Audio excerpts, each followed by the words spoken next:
we are. Hello everyone. I stopped in where this is just going to be a quick video. We're going to talk about the first block and what you're going to need. I need you guys, we're going to need stitch markers for this. You're going to need 2 for your block. What you're going to do for our first block is we're going to do our chain of however many. It depends on what yarn you're working with. And then you're going to chain for most of us that are using the L hook.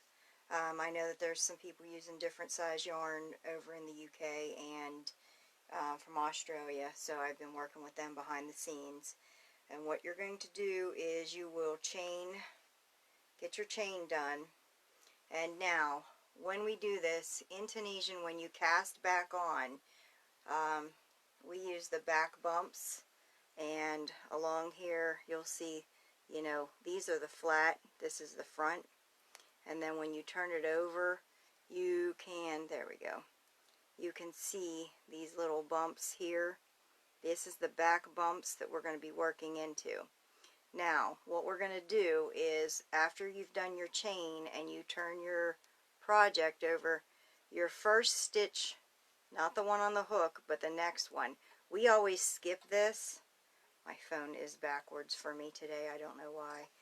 Maybe because I have it turned the other direction than I usually do when I film live.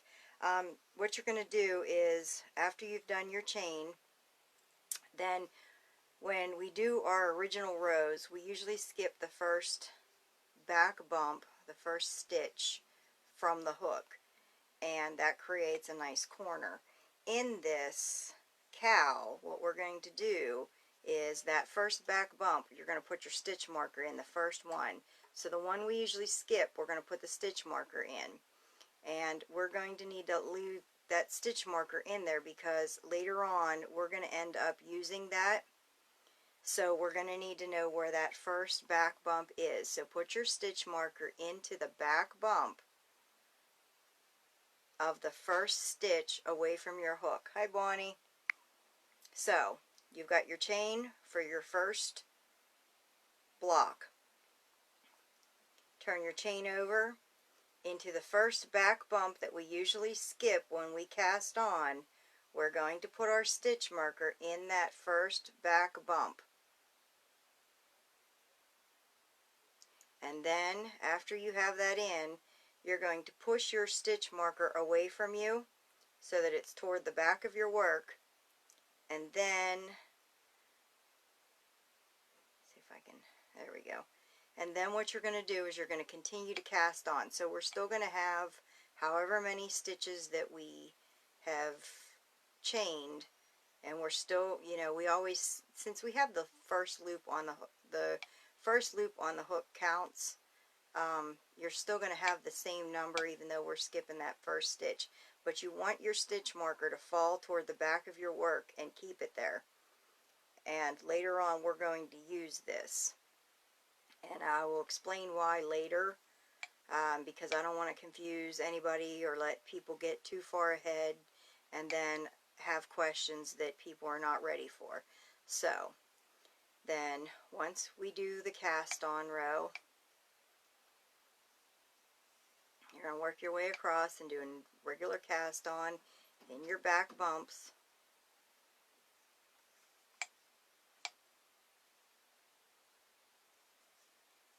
All the way across.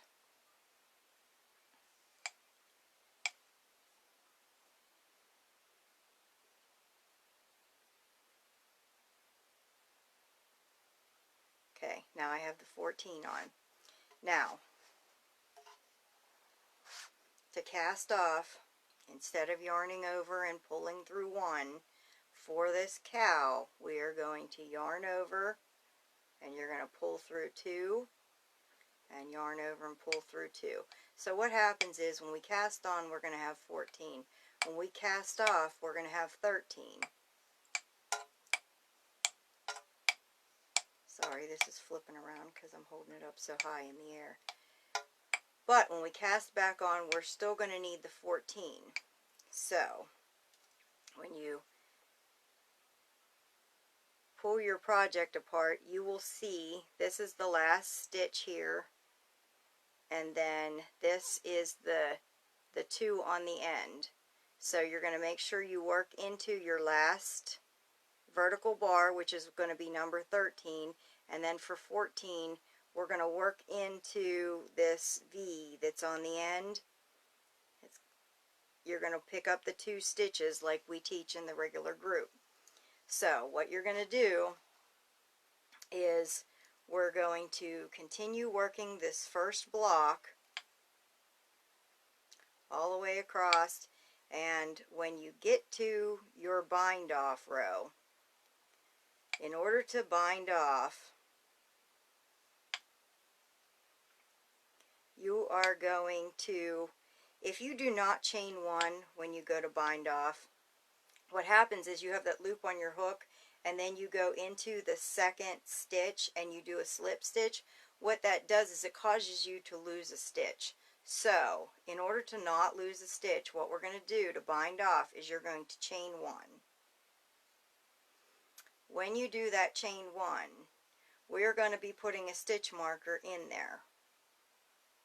So when we're done with our swatch, we're going to have a stitch marker in the back bump of the stitch that we skipped, and we are going to have a stitch marker in the chain 1 space. And we're going to need these 2 stitch markers, and this is going to help us with our squares. And this is going to show you where to join and what we're going to do later. So when you're done with your first block, and you have your first 4" by 4" block, we're not blocking these. These are the actual project that we're going to work on.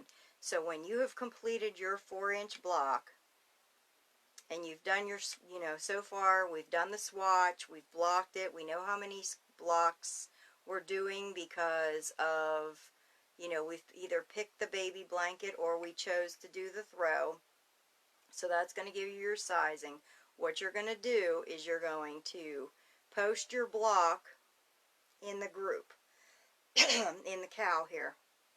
Post your finished block. Do not block it, just finish it. And when you're done, you're going to have the stitch marker here, and you're going to have a stitch marker in your chain 1 space. And I will meet you back after that. And I will be posting my block in the group this evening. And if you guys have any questions, please post them under this video, and we'll get them answered. I do have an errand to run, so I will not be on for like the next hour, but after that I should be available. So if you have any questions, please ask, but this is how we're going to start our block. Like I said, your stitch marker is going to be in your first stitch that we skip here. It's going to be in the back bump. Alright guys, I'll see you then if we have no more questions. Can't wait to see everybody's blocks. Thank you guys for joining us for the cow. Bye guys.